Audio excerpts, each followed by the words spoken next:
a mais um episódio do Nas Ondas do Saber, projeto de extensão da Universidade Federal Rural de Pernambuco. Eu sou Denise Vilaça. E eu, Matheus Torres. Somos licenciados em Letras. Em nossa equipe, temos ainda a professora doutora Thaís Ludmila e a técnica administrativa Roberta Duarte. E hoje temos como convidado o professor Edwilson Cavalcante, do Colégio Francisco Mendes. O podcast de hoje vai ser da área de linguagens e o assunto será Por que Phrasal Verbs? Boa noite, é um prazer estar fazendo parte aqui desse episódio. E hoje nós vamos falar um porquê de aprendermos e de compreendermos o Phrasal Verbs. Ao nos depararmos com o Phrasal Verbs na língua inglesa, nos perguntamos por que aprender, não é mesmo?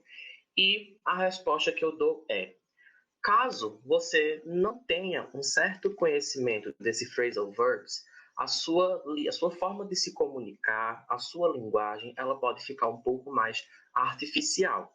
Claro que há total possibilidade de você não fazer o uso do Phrasal Verbs, certo? Sempre haverá um verbo comum para substituir aquele Phrasal Verbs usado. No entanto, o seu texto ou a sua própria fala ficaria um pouco mais engessado e soaria de forma artificial, tudo bem? Olhando para os phrasal verbs, nós podemos comparar aos sinônimos em língua portuguesa. Em língua portuguesa, se podemos nos referir a uma refeição como alimento ou rango ou comida, em inglês nós podemos falar end a relationship ou ainda break up para o fim de um relacionamento, certo?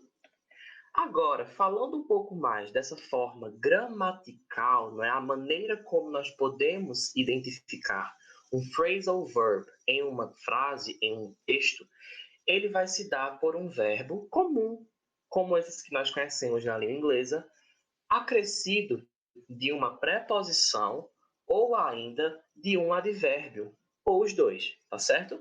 Você pode tanto ter o advérbio ou a preposição. Isso também vai ter algumas derivações quando imaginamos em objetos gramaticais. Por vezes, o objeto gramatical ele pode aparecer entre um phrasal verb, tá bom? Agora, a pergunta que vem é: professor, se eu tenho um verbo mais uma preposição, então quer dizer que eu estou unindo dois significados diferentes para formar um novo? Não. Muito pelo contrário. Aquela formação do phrasal verbs, ela vai ter a sua própria significação.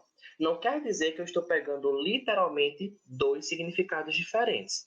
Eu estou apenas dizendo que aquele bloco, aquela unidade, significa uma coisa e aquelas duas ou três palavras, quando separadas, têm outro significado. Tudo bem? Para entender um pouco melhor, a gente pode se remeter a uma questão de 2019, lá do Enem, em que nós temos um charge e a situação é uma sala de aula, uma volta às aulas e o garoto está aportando um livro físico e olha para o seu colega e diz: "How do you turn this thing on?" Quer dizer, ele está olhando para o livro como se fosse um aparelho tecnológico, sendo que é um livro físico. Dentro dessa questão, nós podemos discutir duas coisas.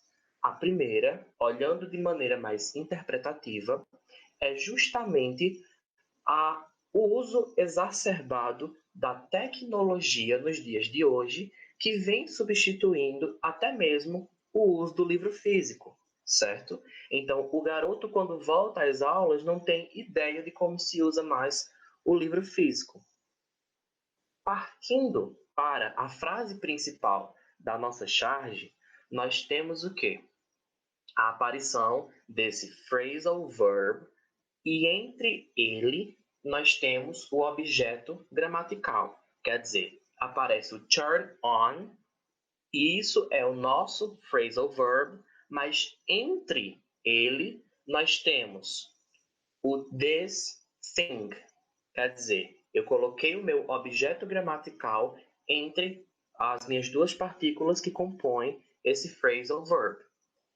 A resposta dessa questão nada mais é que o garoto desconhece o uso de um livro impresso. E perceba que para poder chegar a essa alternativa, nós tivemos que olhar para os elementos verbais, como o phrasal verb, que dá essa ideia de ligar alguma coisa, e ainda nós olhamos para a parte não verbal. Nós tivemos que perceber uma situação de volta às aulas para poder compreender que o contexto não tinha muito a ver com ligar algo, mas sim usar essa coisa, tá? E aí podemos afirmar também que o uso desses phrasal verbs vão acontecer em gêneros que compartilham de momentos e de situações de oralidade, certo? Então, gêneros como o romance, como a HQ, crônicas, certo? Ou as falas de uma série de uma série, de um filme, tudo isso nós temos uma facilidade de encontrar phrasal verbs. No entanto, watch out, cuidado. Os phrasal verbs, eles não são muito formais, muito pelo contrário. Nós encontramos em contextos de informalidade, do dia a dia. Então, nós precisamos ter bastante cuidado com esse uso para contextos mais formais, tudo bem? A escrita de um texto mais formal ou até mesmo a comunicação que exija um grau de formalidade um pouco maior. E agora a pergunta, né? Mas, professor, como saber o que aquele phrasal verb quer dizer? Até porque não é uma receita de bolo, não é mesmo?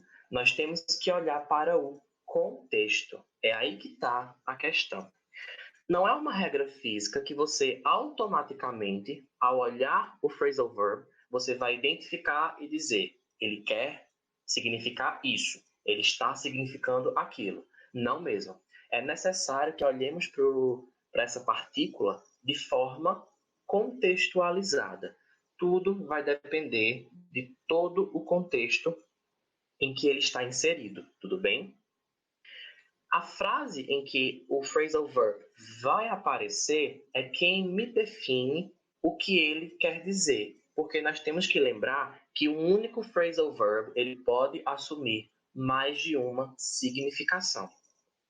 Se mesmo olhando para esse contexto, a gente ainda não consegue compreender, porque muitas vezes a frase é curta, a frase não me dá muito material linguístico para que eu compreenda a situação, aí sim, é chegada a hora de procurarmos outros contextos, de procurarmos outras situações que poderemos ver aquele phrasal verb em uso. Isso é extremamente importante, que seja em uso e nunca por si só, separadamente, não é? Nunca separado, para que possamos compreender os seus outros usos, não é mesmo? A gente consiga perceber como ele funciona em determinadas situações, tudo bem?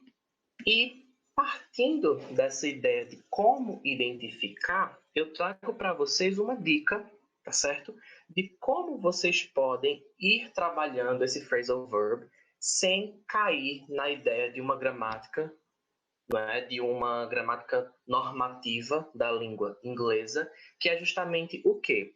Já que nós podemos encontrar essas construções em contextos do dia a dia, em contextos de um pouco mais de informalidade, a dica que eu trago é: pega aquela série que você costuma assistir, que você já tem um carinho, um conhecimento, e volta em algum episódio que você conhece, que você não vai precisar prestar tanta atenção na história. Liga tua legenda em inglês, tá certo? E fica prestando atenção se vai aparecer algum phrasal verb. No momento em que ele aparecer, presta atenção na cena. Aí sim, tu olha para a cena, percebe como está acontecendo e olha para o phrasal verb.